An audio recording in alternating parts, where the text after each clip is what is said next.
Welcome to Black Family and Love Stories. Darius Whitfield was 44 years old, and for 12 years he poured every dollar, every hour, and every sleepless night into a company his wife called Your Little Hobby. While he made cold calls at 11 p.m. from a spare bedroom, Portia managed their household finances and quietly decided he wasn't worth the bet. She had the divorce papers drawn up before she ever told him she was leaving. She took the house, the savings, and 2 years of support. She left him the company, in writing, on record, calling it a liability she wanted nothing to do with. That was 3 years ago. Then Darius closed a $300 million federal contract, and within weeks his ex-wife walked into his lobby with a lawyer at her side and a legal motion in hand, looked him in the eye, and told him she was entitled to her share of everything they built together. She said it like it was reasonable, like she hadn't signed a document with her own hand walking away from all of it. She looked at him like he was still the man she'd walked away from. She had no idea who was standing in front of her now. Before we jump into the story, comment where in the world you are watching from and subscribe, because tomorrow's story is one you need to hear. The name on the building was his. 14 floors of glass and steel rising above Peachtree Street. And right there near the top, in letters 2 feet tall, Whitfield Supply Group. Darius noticed it every single morning when he pulled into the parking deck. Not with pride, exactly. More like quiet confirmation, like checking a fact he still needed to verify. Inside his corner office, the Atlanta skyline stretched wide behind him through floor-to-ceiling windows. The morning sun cut clean across his desk, lighting up the stack of documents that Kezia had placed in front of him at exactly 8 o'clock. The same time she always arrived. The same way she always worked. Quietly. Precisely. Without needing to be asked twice about anything. "Last quarter's numbers first," Kezia said, settling into the chair across from him. She was 38, sharp-eyed, and had the rare gift of saying exactly as much as needed, and nothing more. She flipped open her binder. Revenue is up 19% from the same quarter last year. Charlotte office posted its best month since we opened it. Houston is close behind. Darius nodded and turned to the page she referenced. His eyes moved down the columns of figures. 340 employees now, across 3 cities. Offices with furniture he'd actually picked out. A logistics operation that moved product for pharmaceutical distributors, government agencies, and mid-size manufacturers across 11 states. He remembered the room where it started. A spare bedroom in a rented house in East Point. A used laptop he'd bought off a guy at his night school for $80. A legal pad with a column of cold call numbers he'd pulled from industry directories at the public library. He had worked a full day at a freight brokerage, come home, eaten whatever was fast, and then gone into that room and dialed numbers until midnight, some nights until 1 in the morning. The carpet in there had been the color of old mustard, and it had smelled faintly of something he never identified. He had spent hundreds of hours in that room without a single person telling him it was going to work. His grandfather had laid concrete for 40 years. His father had spent 30 of his best years on his knees in other people's buildings, installing HVAC units, coming home with grease on his forearms and a quiet dignity that Darius had not fully understood until much later. Neither of them had ever worked in a building with their name on it. Darius thought about that more than he let on. "And then there's this," Kezia said. She slid the top document toward him. A thick packet, tabbed and highlighted. The federal seal on the cover page. The $300 million contract. 5 years. Renewable. A logistics management deal with the federal government that Whitfield Supply Group had spent 14 months competing for. It had been public record for exactly 6 days. The Atlanta Business Chronicle had run a piece on it Thursday. A national trade publication had picked it up by Friday. "Performance benchmarks are aggressive," Kezia said, "but we're already built for them. I don't see a quarter where we're not ahead of projection." She paused, then added, with the smallest lift at the corner of her mouth, "Your little hobby did all right." Darius looked up from the page. She said it without apology and without cruelty. She had heard him use that phrase once, about 8 months into her time with the company, when he'd told her the short version of the divorce.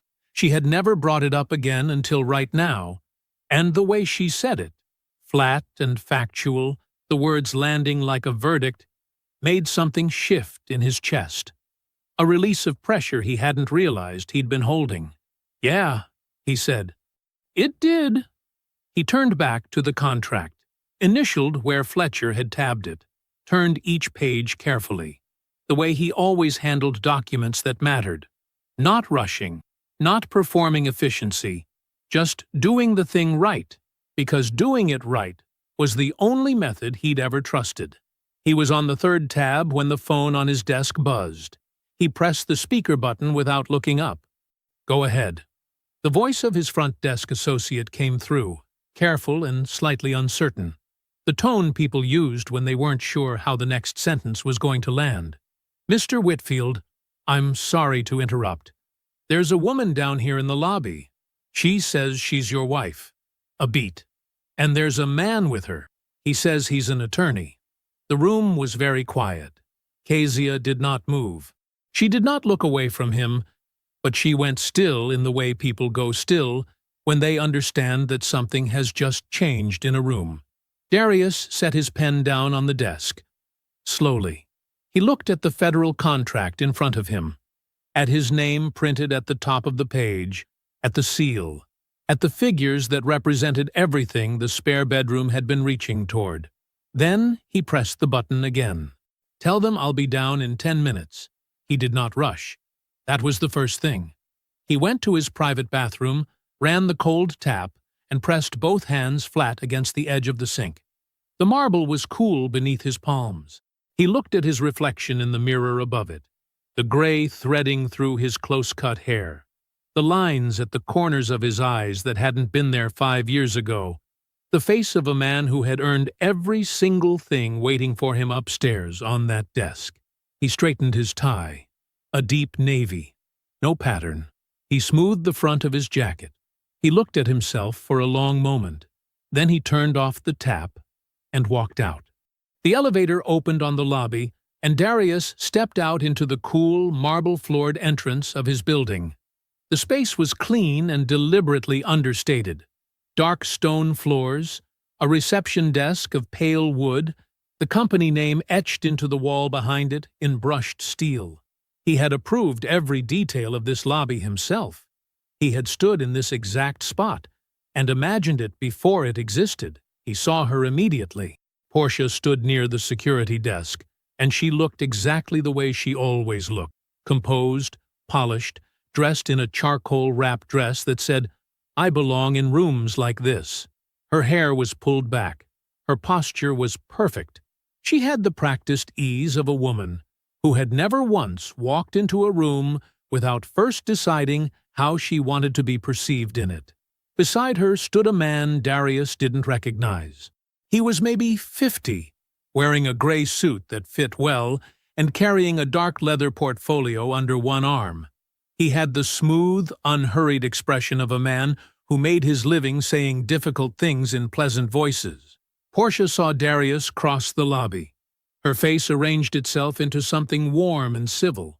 Not a real smile, something engineered to look like one. "Darius!" She said his name the way you say the name of someone you have already decided how to handle. The man in the gray suit extended his hand. "Harlan Greer. I represent Ms. Hargrove." Darius shook it once, said nothing. Portia didn't wait for the pleasantries to finish. She never had been good at patience when she wanted something. "I've been reading about the federal contract," she said. Her voice was smooth, reasonable, the same voice she used in every hard conversation, the one designed to make the other person feel like disagreeing would be unreasonable. $300 million, Darius. She tilted her head slightly. "That's a remarkable thing." He looked at her. He did not respond. "I think we both know," she continued, that I'm entitled to my share of what we built together. I held this household up for 12 years. My salary paid our bills while you were getting that company off the ground. My benefits covered us both. I made it possible for you to take those risks." She paused, letting it settle. "That entitles me to something. My attorney agrees." Greer nodded on cue, smooth and practiced, already reaching into the leather portfolio. "We believe the original settlement did not fully account for Ms. Hargrove's contribution to the marital estate," he said, "and we're prepared to demonstrate a basis for—" He placed a document on the security desk and slid it toward Darius. Darius picked it up. He read the first page without expression. His eyes moved down the lines of legal text. Motion to reopen, marital asset distribution, unjust enrichment.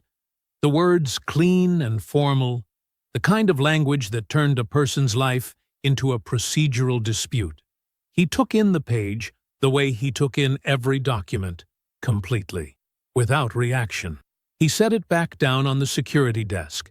Then he looked at Portia, just for a moment, long enough to see the certainty sitting behind her eyes, the quiet confidence of a person who believed she had already won the opening move. "Have your office contact Fletcher Odom," Darius said. "You have his number." He turned and walked back to the elevator. He did not look back. He pressed the button, stepped inside, and faced forward as the doors slid closed. But in the last half-second before the polished steel panels met, he caught the lobby in the reflection of the doors, a compressed, distorted image, like looking through still water. Portia stood exactly where he'd left her, and the composed, engineered smile she had arrived with was gone. In its place was something smaller and less certain, a recalculation happening behind her eyes. She had expected something, pushback or pain or anger she could use, and he had given her nothing to work with. And she didn't quite know what to do with that yet. The doors closed. He rode 14 floors in silence. When he stepped back into his office, Kezia was still seated where he'd left her. She looked at him once, that careful reading look she had, and said nothing. Darius sat down. He pulled the federal contract back in front of him and straightened the pages until the edges were perfectly aligned. "Get Fletcher on the phone," he said. Kezia reached for the handset without asking a single question. The drive to Decatur took 22 minutes. Darius made it in silence. No music, just the hum of the engine and the Atlanta evening pressing in from all sides, the last orange light draining out of the sky, the highway signs catching it and throwing it back. He knew this drive by feel. He had made it hundreds of times. In the worst months after the divorce, he had made it almost every week, showing up at Dana's door with nothing but an overnight bag, and the particular exhaustion of a man who had been grinding so long he'd forgotten what it felt like to stop. She had never once made him feel like a burden. He parked in her driveway behind her silver SUV and sat for a moment with his hands in his lap. Through the front window, he could see the warm yellow light of her kitchen. A shadow moved across it. Dana, probably finishing the dishes, or checking homework, or doing one of the 100 small domestic things that made her house feel like an actual home in a way his apartment hadn't for a long time. He got out and rang the bell. She answered in a university sweatshirt and reading glasses pushed up on her forehead, a dish towel still over one shoulder. She took one look at his face and stepped back to let him in without a word. The house smelled like dinner, something with garlic, something warm. Her kids were already upstairs. The kitchen light was the same yellow he had stared at from her couch during the worst of it. Lying awake at 2 in the morning with a legal pad balanced on his chest, running numbers that didn't add up yet. Dana poured sweet tea without asking.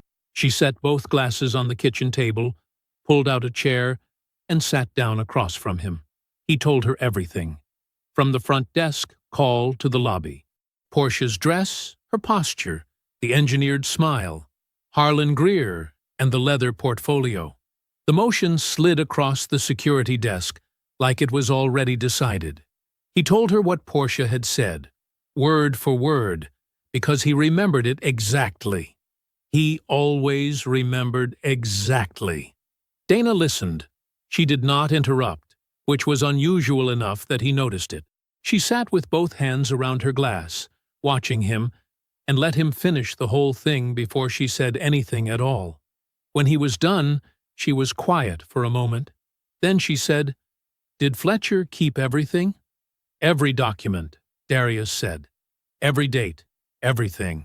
Dana nodded once, slowly, the way she did when she was moving a piece into position in her mind. Darius took a long drink of his tea, set the glass down. Then he said, "There's something else. Something I never told you." She waited. "At the time of the divorce," he said, "I already had a verbal commitment from FarmCorp, the pharmaceutical distributor, my anchor client. They had told me they were ready to move forward. The relationship was real." He paused, but the contract wasn't signed yet. No signatures, no dates, nothing on paper. Dana's eyes held steady on his face. "Fletcher had been telling me for months to make sure every signature had a clean date," he continued. "He meant it as general counsel. Just good practice. But by that point, I had started to suspect things weren't right. A friend of ours, you don't know him well, he told me, quiet as he could, that Portia had been spending time with somebody. Somebody he described as having real money. Darius said the phrase the same flat way it had been said to him. I didn't have proof, but I had enough. The kitchen was very still. So I called FarmCorp and told them I needed 6 more weeks before we formalized anything. I told them it was an internal timing issue." He looked at his glass. "It wasn't. I waited until after the papers were filed and the divorce was finalized. And then I signed." He looked up at Dana. "I didn't hide anything. There was nothing to hide. The contract didn't exist yet on paper. I just made sure that when it did exist, every date was clean. Legal, documented. Fletcher made sure of that." Dana hadn't moved. She was looking at him the way she used to look at students she was deciding whether to believe. Except this wasn't skepticism. It was something closer to awe, slowly recognizing itself. "You already knew she was leaving," she said. "I suspected," Darius said. "So I got ready." The refrigerator hummed in the corner. Somewhere upstairs, one of the kids shifted in a creaking bed. The yellow kitchen light held them both in its small, warm circle. Dana looked at her brother for a long moment. Really looked at him. The gray at his temples, the steadiness in his eyes, the particular stillness of a man who had made his decisions and lived inside them cleanly. "Darius," she said. She said it quietly. "The way you say something when words are almost not enough for what you mean. You are your grandfather's child." He said nothing. He didn't need to. He picked up his glass, and they sat together in the quiet of her kitchen, and outside the Atlanta night settled in around the house like it always had, indifferent to everything, patient as concrete, old as the ground itself. The call came at 8:47 in the morning. Darius was at his desk with coffee and the draft language for a contract amendment, the Atlanta skyline gray and low behind the windows, clouds sitting heavy on the city like a lid.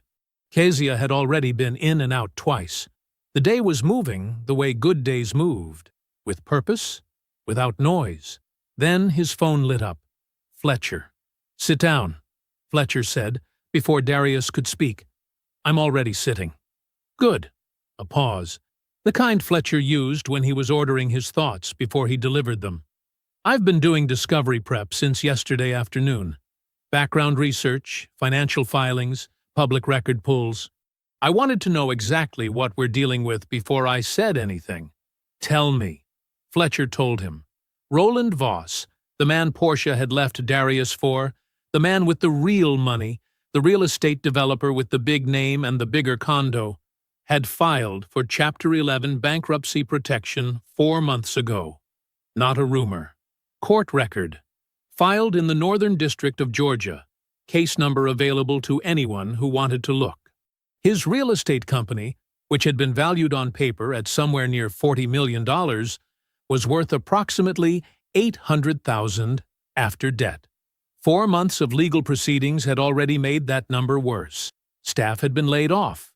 2 active development projects were frozen. His name, which had been attached to ribbon-cutting ceremonies and glossy investment brochures, had gone quiet in the business pages in a way that, once you knew what to look for, told the whole story. The luxury condo Portia had moved into was in foreclosure. Darius was quiet for a moment. He set down his pen. "What's her picture look like?" he asked. Fletcher didn't soften it. "Not good. The settlement money is gone. The house sale cleared a decent number when she moved in with Voss, but that was 3 years ago, and there's nothing left of it that we can find. Her spousal support ended 18 months ago.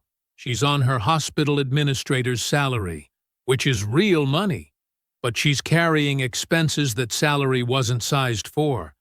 The life she's been living cost more than Roland actually had." Another pause. "She didn't come back because she believes she's owed something, Darius. She came back because she needs it. That contract going public gave her a number to chase and an address to walk to." Darius looked out the window. A pigeon was sitting on the ledge across the street, perfectly still, doing nothing in particular. "What does she actually have?" he said. "Legally." Fletcher was precise about it because Fletcher was always precise. The original waiver was strong. Portia had signed away all interest in the company in clear language, on the record, with her own attorney present. Darius's timing on the FarmCorp contract gave them clean post-divorce dates on every document that mattered. On the foundational question of marital equity in the company, she had almost nothing.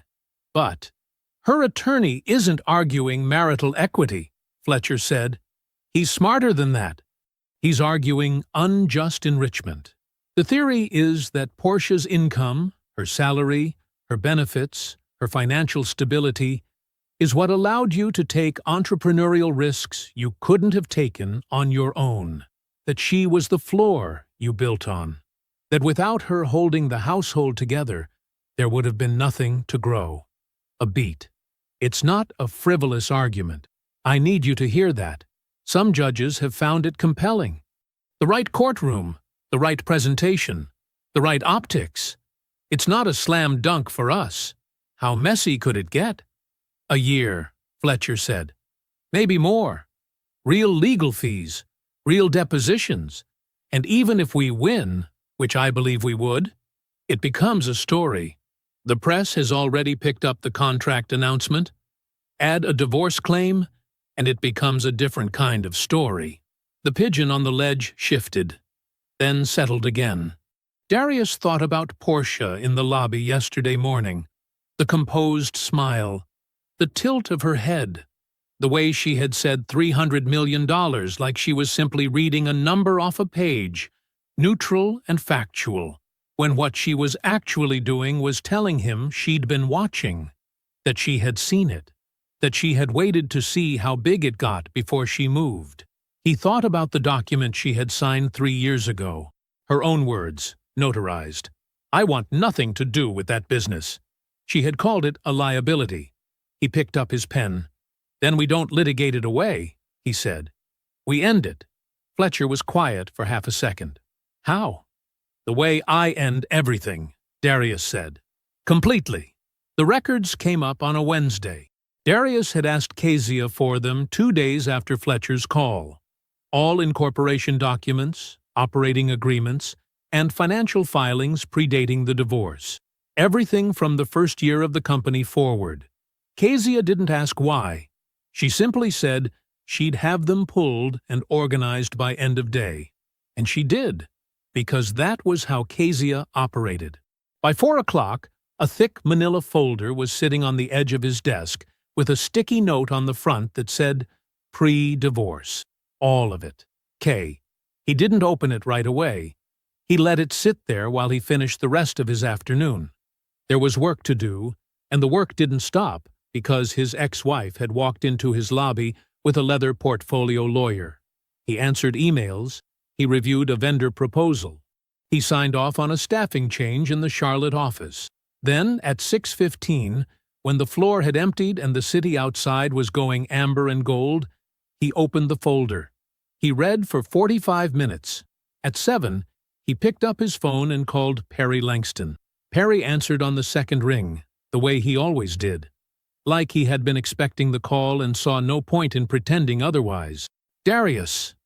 His voice was low and unhurried, the voice of a man who had been in enough rooms to know that most things worth saying didn't need to be rushed. "I heard about the contract, front page of the business section." "Yeah," Darius said. "That's part of what I'm calling about." A short silence. Then Perry said, "She came back." It wasn't a question. "She came back," Darius confirmed. Perry exhaled slowly through his nose. Darius could picture him exactly, sitting in the leather chair in his home office in Stone Mountain, reading glasses pushed up on his forehead, a half-empty glass of something on the table beside him. "Tell me what you need," Perry said. Darius told him. He walked Perry through what Fletcher had filed, what Greer was arguing, and what the records in front of him were showing him, or more precisely, confirming. Because reading through those early documents wasn't teaching him anything new. It was just putting numbers and dates on things he had already lived, things he had never forgotten, even when he'd tried to set them down. Perry filled in the parts that the paper couldn't capture. The first near-death had come in year 2. Darius had landed a mid-sized pharmaceutical distributor as a client. Real money, real potential. But the payment cycles were long, and the gap between what he was owed and what he had to spend nearly swallowed the company whole. He needed $40,000 to cover the cash flow difference. Just a bridge. A line of credit. Nothing exotic. The bank would do it with a cosigner. He had asked Portia. She had said no. Not quietly, not apologetically. On the record. She had spoken with the loan officer directly and stated, in language the bank documented in writing, that the business was not creditworthy and that she was unwilling to attach her name to it. The file in front of Darius had the bank's notation right there in plain type. He had borrowed the money from Dana and Perry instead.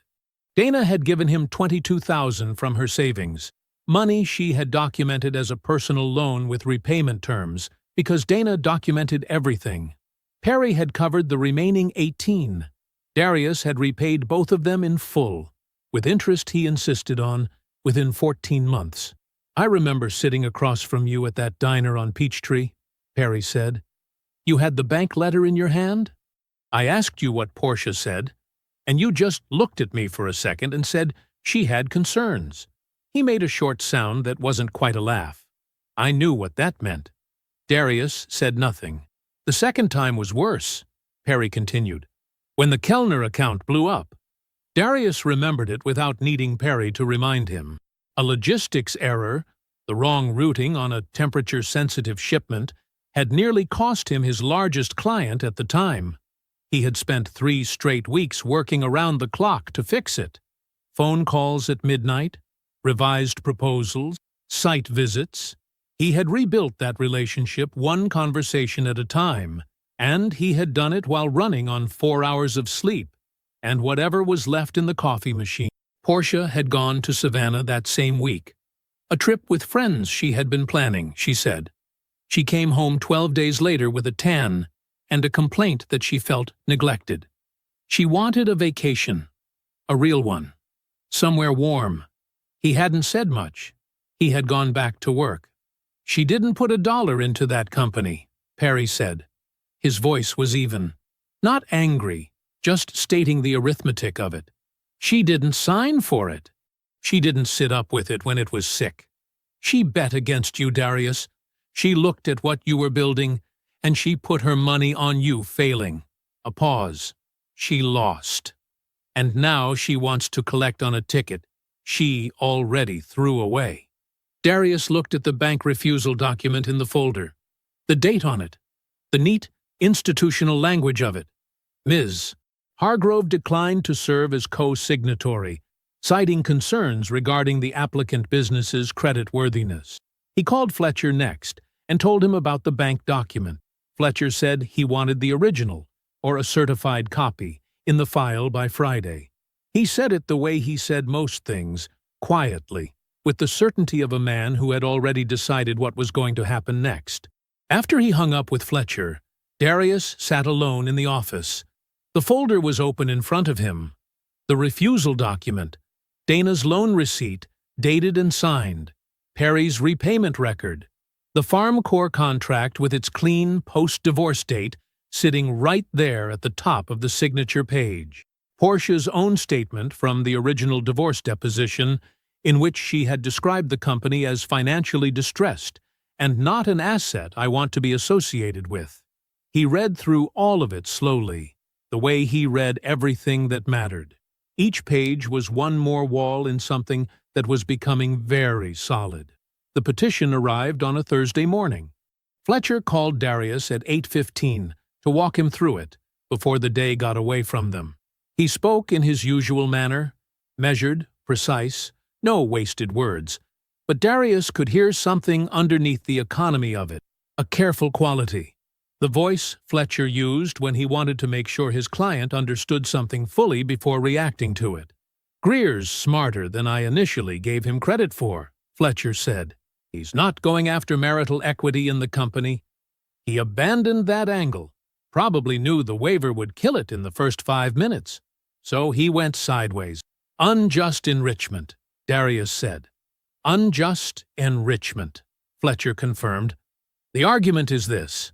Portia's salary covered your household operating costs for the duration of the marriage. Mortgage, utilities, groceries, insurance. Her medical benefits covered you both, including during the years you had no coverage of your own. By keeping the household financially stable, she freed you up to take entrepreneurial risks you couldn't have taken otherwise. She didn't invest in the company directly, the argument goes. She invested in the conditions that made the company possible."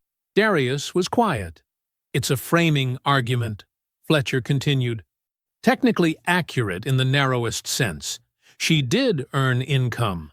The household bills were paid, and he'll have documentation on all of it." A short pause. "I want you to hear me say this plainly, Darius. This argument has moved judges before. Not often, but enough times that I won't call it frivolous. Greer knows what he's doing." "I understand," Darius said. "The deposition is still on for Tuesday. You'll be present. You won't need to say much." "I know," Darius said. "I just need to be in the room." Fletcher's conference room was on the 9th floor of a building on Peachtree Center Avenue. Clean lines, neutral colors, a long mahogany table that had witnessed 100 versions of this particular kind of reckoning. Darius arrived first. He poured himself a glass of water, sat down on his side of the table, and waited. Portia came in 7 minutes later, Greer at her shoulder. She looked good. That hadn't changed. She was wearing a charcoal blazer over a cream blouse, her hair pulled back in a way that was professional without being severe.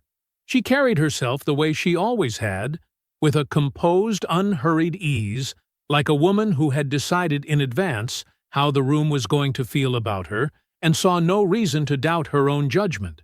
Her eyes found Darius immediately when she entered. He met them without expression. Then he looked down at the notepad in front of him and made a small mark on it, nothing meaningful, just the motion of a man settling in for work, and did not look up again until the court reporter called for attention. The deposition began.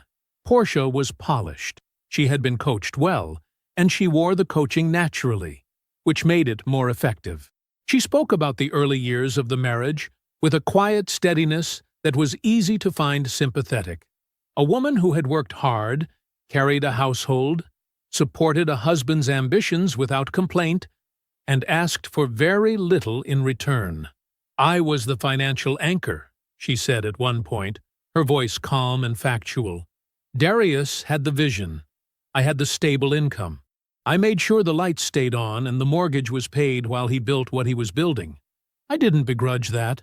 I believed in our life together. None of it was false. The lights had stayed on. The mortgage had been paid. She had worked.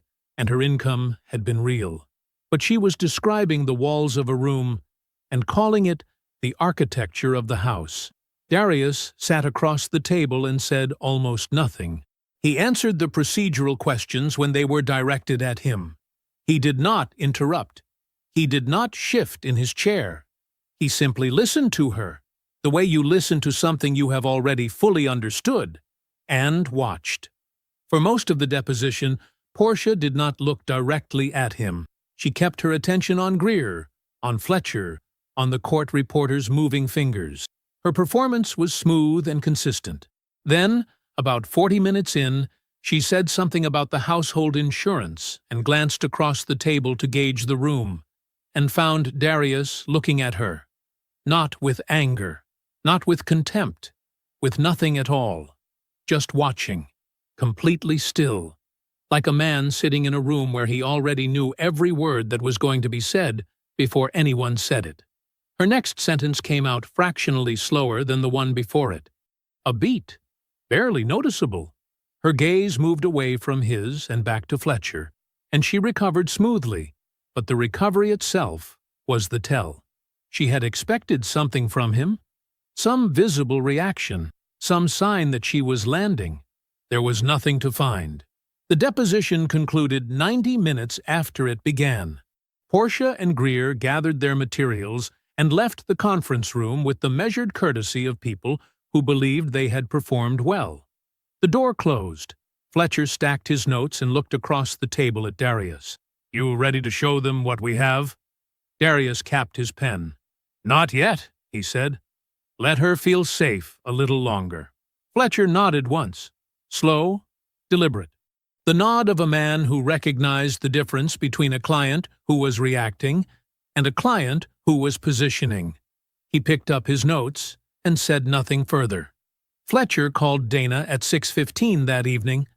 Darius had asked him to make the call personally, not because Dana needed the formality, but because Fletcher's voice carried a specific gravity that made people understand something mattered without him having to say so twice. Dana picked up on the second ring. "Ms. Whitfield Cross," Fletcher said, "I'm calling at your brother's request. I want to ask you something directly, and I want you to take your time before you answer." "Go ahead," Dana said. "In the period before the divorce, the 12 to 18 months leading up to the filing, did you retain any documentation of conversations you had with Portia Whitfield? Written, electronic, or recorded?" A short silence. "What kind of documentation?" Dana asked. "Any kind," Fletcher said. "Texts, emails, voice recordings, anything that captured her words directly." Another silence, longer this time. "Let me check something," Dana said. "I'll call you back." She went to her phone's voice memo folder the way she went to everything, efficiently, without drama. The folder was long. Years of entries, most of them labeled with dates and short descriptions in her own shorthand. Parent conf, Johnson family, discipline hearing, noun oct. Dozens of them. It was a habit she had built slowly over her years as a vice principal, born out of one bad afternoon when a parent had disputed something she said in a meeting, and she had no record to stand on. After that, she recorded. Not every conversation, but the ones that turned adversarial, the ones where she felt the ground shift under her and knew from experience that the shift mattered. She scrolled back, further, past the entries from last year, the year before, into the older files, the ones with timestamps from before Darius's divorce. She almost missed it. The label just said, PH call, PH, Portia Hargrove. Before she stopped using her maiden name, Dana pressed play and held the phone to her ear. Her own voice first, cautious and measured, the way it got when she was already recording. "I think that man is going to be extraordinary." Then Portia's voice, smooth, unhurried, carrying the particular tone of someone who had already made up their mind and was being patient about it. "I hope you're right, Dana.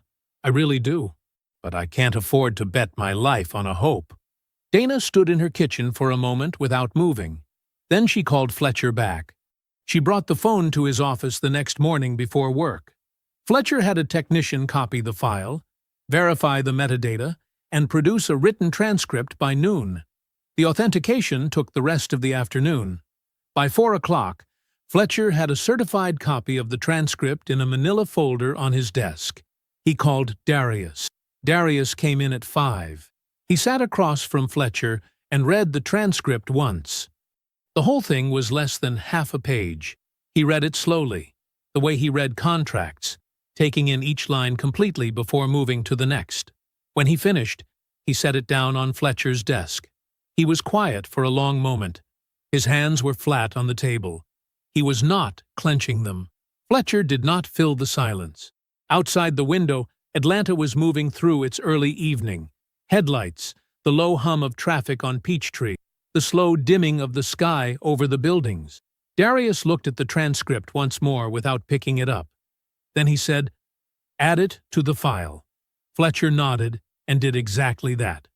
The following morning, Darius was at his desk, reviewing logistics projections with Kezia when his front desk called up.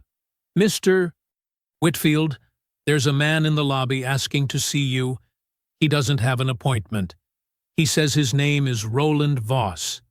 Kezia looked up from her laptop. She kept her expression neutral, but her eyes asked the question. Darius thought for exactly 2 seconds. "Tell him I'll be down." Roland was standing near the building's front windows when Darius stepped out of the elevator. He was wearing a dark suit that had been expensive once.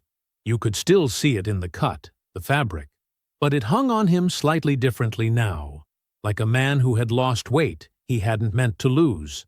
His posture was upright, but effortful, the way people stand when they're working at it. He extended his hand when Darius approached. Darius shook it. "Appreciate you coming down," Roland said. "Follow me," Darius said. He took Roland to the small conference room off the main hallway. Not his office. The small one. 4 chairs, a narrow table. No view. He closed the door and sat down across from him. Roland opened with the pitch smoothly enough, all things considered. There was a development project in need of logistics support. Regional supply chain work. He'd been following Whitfield Supply Group's trajectory and felt there could be a natural alignment. Maybe this whole legal situation could be resolved more amicably if both parties could find a way to— "Roland." Darius's voice was quiet, level. "Why are you here? Not what you're saying. Why are you actually here?" Roland stopped. The room went still. He looked down at the table for a moment, then back up. The pitch was gone from his face. What was underneath it was smaller and more honest. "She's going to lose, isn't she?" he said. Not a question. "Yes," Darius said. Roland nodded slowly. "And then she'll know she spent everything." He said it like a man reciting a sentence he'd already tried and failed to rewrite. "And she'll look at me and—" "That's between you and her," Darius said. He stood, buttoned his jacket, and opened the conference room door. Roland didn't move for a moment. Then he got up, picked up his portfolio, and walked toward the lobby without another word. Darius went directly to Kezia's desk. "Document that visit," he said. "Time, date, who he is, what he said. Full summary." Kezia was already reaching for her keyboard. The building was quiet by 8 o'clock. The cleaning crew had come and gone.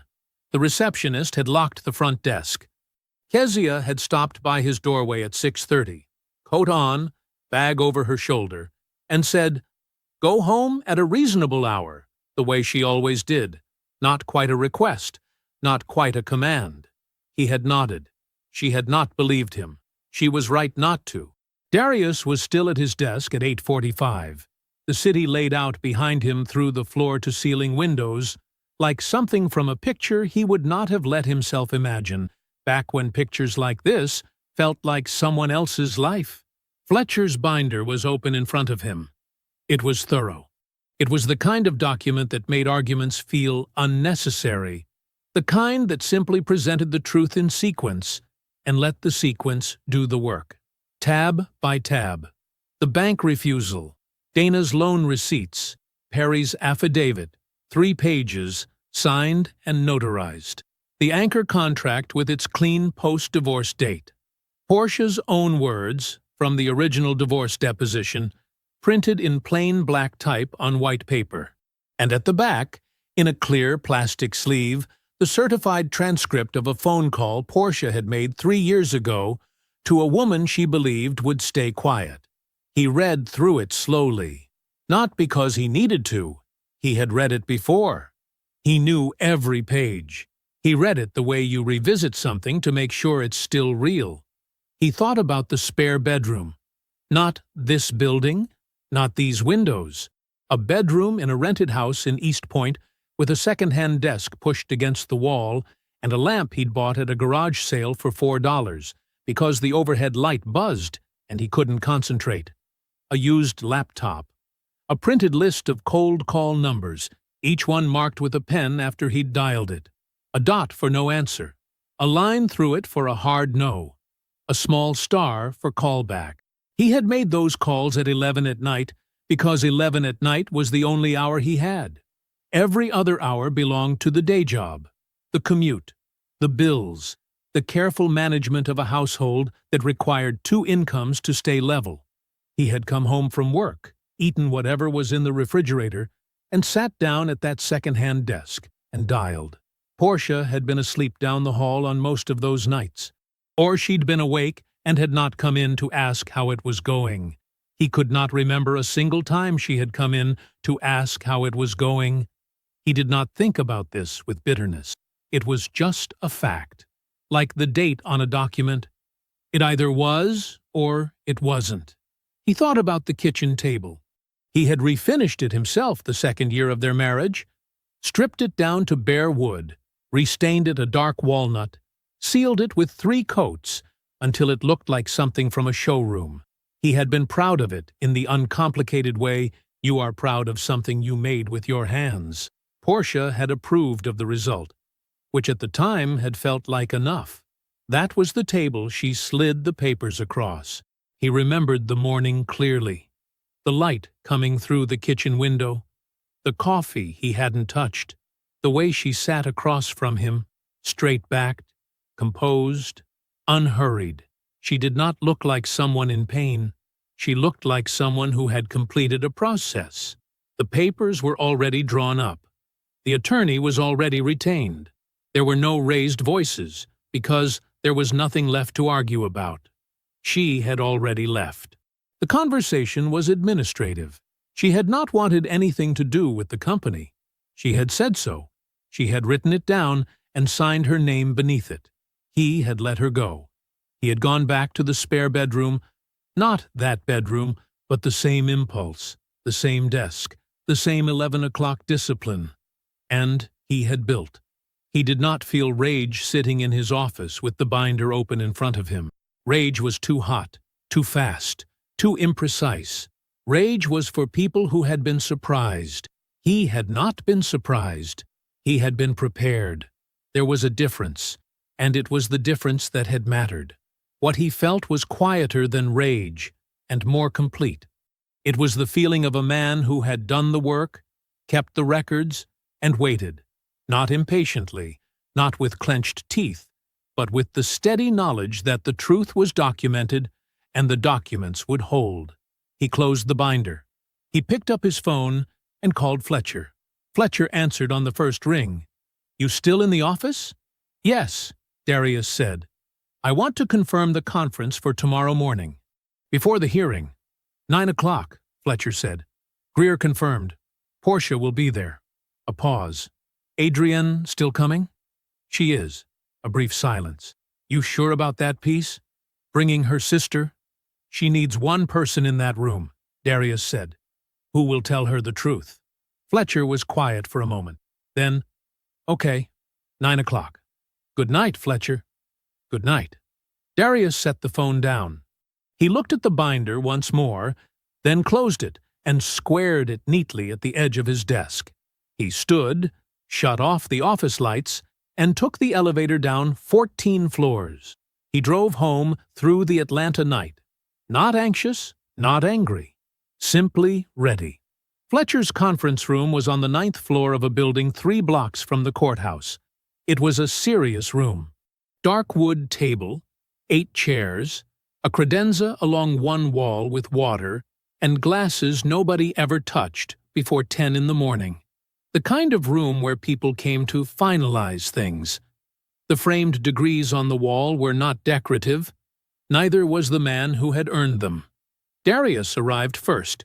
He set 2 identical binders on the table, one at Greer's expected seat, one at Portia's, and sat down across from both positions. Fletcher came in 2 minutes later with his briefcase and a paper cup of coffee, checked that the recorder was charged, and set it face down on the credenza without comment. Greer arrived at 8:53. He was polished and professional, leather portfolio under one arm, the practiced ease of a man who had done this many times. He took in the binders on the table and said nothing, but Darius saw his eyes move to them and stay there for just a half-second longer than was casual. Portia came in behind him. She was dressed well. Charcoal blazer, hair back, the same composed readiness she had worn in the lobby and in the deposition room. She was good at walking into rooms. She always had been. Then she saw Adrian seated quietly near the window, and the composure slipped. Just for a moment. Just long enough to be real. "Adrian." Her voice was careful. "What are you doing here?" Adrian met her sister's eyes. "Darius called me," she said simply. "I came." Portia looked at Darius. He was already seated, hands folded on the table in front of him, watching her with the same still expression he had worn across from her in the deposition room. He did not look like a man preparing to argue. He looked like a man who had already finished. "Sit down," he said. Not unkind, just certain. She sat. Darius opened without preamble. "I'm not here to negotiate," he said. "I'm here to show you what exists. After that, you're going to make a decision." He nodded once to Fletcher, who slid a copy of the binder to Greer. "Tab 1, Darius said. The bank refusal. 2 pages, official letterhead, dated. Portia's name printed clearly in the denial section. The reason given: co-signer declined to participate. Her own signature on the refusal form below it. Greer opened his copy. His face stayed professional, but his eyes moved carefully over the document. Tab 2. Dana's loan receipt. Personal funds. Documented as a private loan. Repayment records attached. The money that had kept the company alive when the bank said no. Money that came from his sister's savings account. Not from any joint marital account. Not from anything Portia had touched or offered. Tab 3. Perry Langston's affidavit. 3 pages. Plain language. Specific figures. Specific dates. Perry had been there. Perry had loaned money. Perry had watched the company nearly die, and watched Darius keep it breathing by himself. The affidavit did not editorialize. It simply said what happened, and what happened was enough. Greer turned to tab 3 and read slowly. The practiced ease in his posture had begun to settle into something quieter. Tab 4. The anchor contract. The signed date at the bottom was 6 weeks after the divorce was finalized. Not during the marriage, not during any period Portia had contributed to or participated in. After. Clean and documented and unambiguous. Portia had not opened her binder. She was watching Darius. Tab 5, he said. He watched her open it now.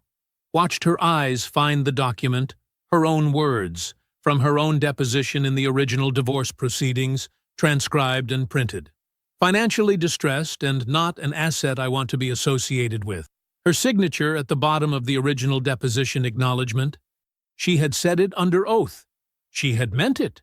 She had been wrong about it, and the wrongness was now sitting on a conference table in front of her in a clear plastic sleeve. The room was very quiet. Fletcher stood, walked to the credenza, and picked up the recorder. He set it on the table in the middle of the room and pressed play without announcing what it was. The recording was clean. Dana's phone had captured it clearly. the way phones do when they are held still and the room is quiet. Portia's own voice came out of the small speaker. "I hope you're right, Dana. But I can't afford to bet my life on a hope." Fletcher stopped the recording. No one spoke. Greer looked at his client. The expression on his face was not the expression of a man reassessing his argument.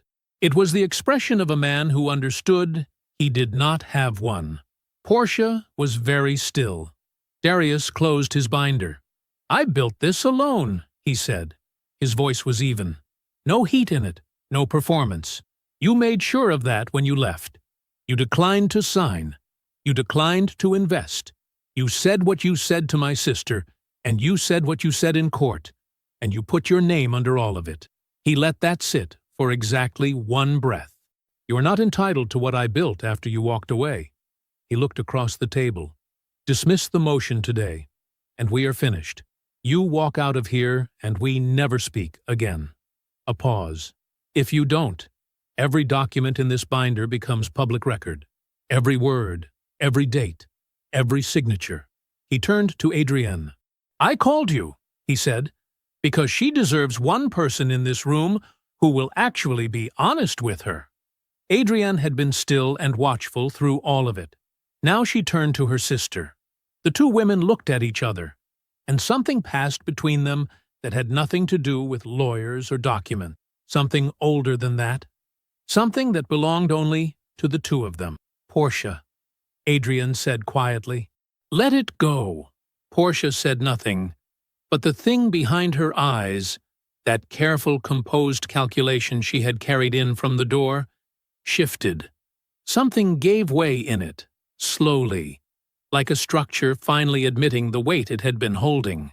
For the first time since she had walked into his lobby with a lawyer and a leather portfolio and a smile that didn't reach her eyes, Portia Whitfield looked like a woman who understood she had already lost. Judge Annette Pruitt ran a quiet courtroom. No excess, no ceremony beyond what the law required. She had been on the bench for 19 years, and the economy of her manner, the way she moved through proceedings without wasted motion, told you everything about how she felt about people who wasted her time. Darius sat at the respondents' table with Fletcher. Portia and Greer sat across the aisle.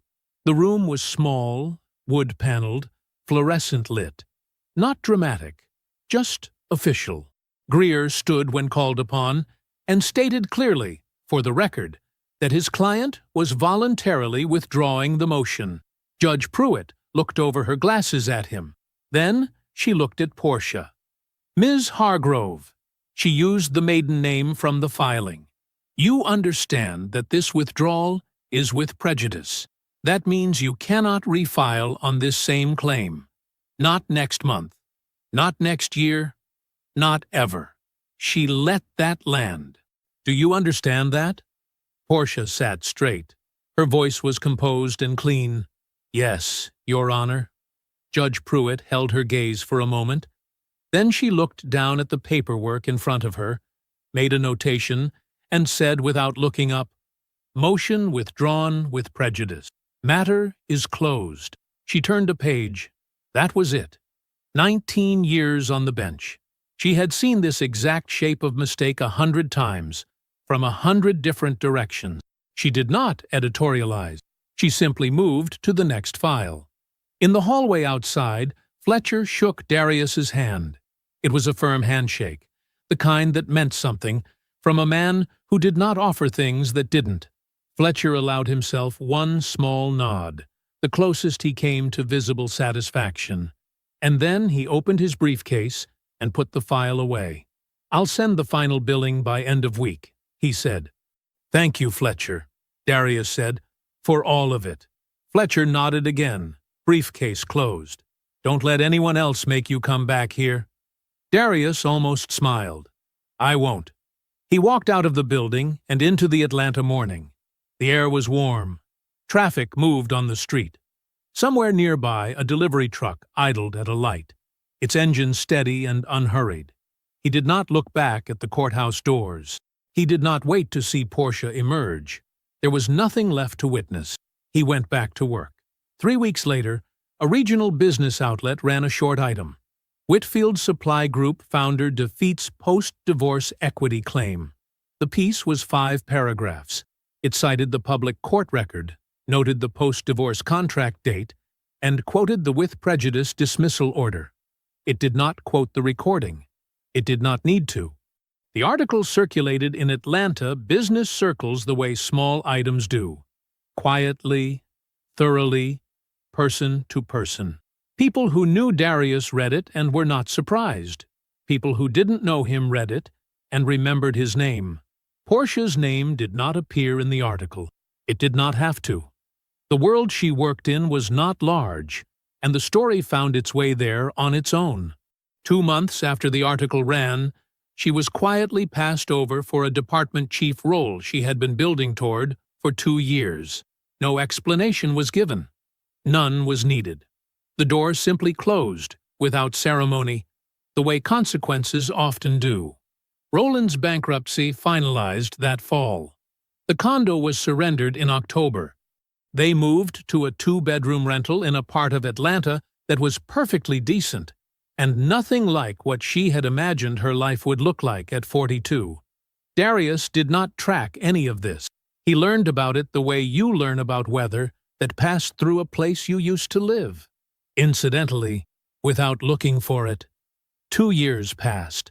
The federal contract renewed early, ahead of schedule, on the strength of Whitfield Supply Group's performance metrics. 340 employees now, spread across Atlanta, Charlotte, and Houston. The Charlotte office had been open 14 months. Houston was 8. Both were profitable. Darius created a new role in the company's facilities management division and gave it to his father. He called him on a Tuesday evening to offer it, sitting in his car in the parking garage after a late meeting, because he didn't want to do it over email, and he didn't want to wait. His father listened, and then he cried, quietly, in the specific way of men from his generation who cry, which is mostly just a long silence and a changed quality in the breathing. Darius looked at the concrete wall of the parking garage and waited, because there was nothing to say that would be better than the silence. Director of Facilities Legacy. He had written the title himself. He had thought about it for 3 weeks before he wrote it down. Dana found out about it 2 weeks later, the way Dana found out about everything, ahead of schedule, and without being told directly. She announced it at Sunday dinner to the whole family, before their father had gotten around to mentioning it himself. Their father pretended to be annoyed. Nobody believed him. Dana and Darius had standing lunch every other Thursday. He had tried to cancel twice. Both times she had called back within 4 minutes and said no. He stopped trying. Perry Langston, who had signed an affidavit when signing one meant something, received a referral from Darius 18 months after the court date. A mid-sized Atlanta manufacturer looking for a business consultant. Perry landed the account. It tripled his own firm's revenue inside a year. Darius had made the call himself, unprompted, on a Wednesday morning, because Perry had shown up when it mattered, and that was not the kind of thing Darius forgot. Adrian called once, not to report on her sister, not to apologize on her behalf. Just a short call, direct and warm. "I hope you're doing well, Darius," she said. "I am," he said. He meant it. Nadia was a landscape architect. She had her own firm, her own opinions, and absolutely no interest in the mythology that had begun to form around Darius's name in certain Atlanta circles.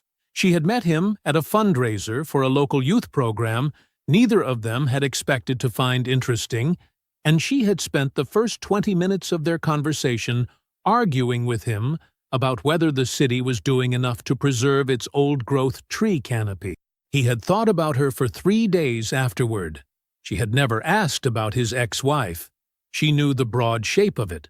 Divorced, complicated, years ago, and she had no investment in the details. She was interested in him. The specific, actual him. What he ate for breakfast, and why he still kept a legal pad on his nightstand, and whether he thought the new highway expansion was going to destroy the West Side neighborhoods the way people were saying. It was, he had slowly come to understand, what it was always supposed to feel like. One evening in late September, they were sitting on the back porch of the house he owned outright. A house with a yard, old oak trees, a porch wide enough to actually use. The sky had gone orange and then purple above the tree line. Nadia had a glass of wine. Darius had been quiet for a few minutes in the way he sometimes went quiet, looking at nothing in particular, thinking something through. She watched him for a moment. "What do you think about," she asked, "when you go quiet like that?" He considered it. He gave the question the honest attention it deserved. "The spare bedroom," he said, "where I started. I think about how small the room was." He paused. "And how none of it mattered in the end." She nodded slowly. She didn't ask him to explain further. She understood. Not all of it, maybe not most of it, but enough. Enough to know that the question had been answered fully, and that the man sitting next to her had come a very long way to be this still. The sky darkened. The oak trees held their shape against it. He didn't think about Portia often. Weeks would pass without her crossing his mind at all. But occasionally, sitting in a first-class seat on a flight to Washington, or watching a pen move across the bottom of a contract with more zeros than he had once let himself believe was possible for a man with his last name and his starting point, he thought about one document, one she had signed with her own hand, in her own words, of her own free will. I want nothing to do with that business. He had given her exactly what she asked for. I hope you enjoyed that one. Be sure to like the video and subscribe so you don't miss the next story. I've picked out 2 more for you that I think you'll really like.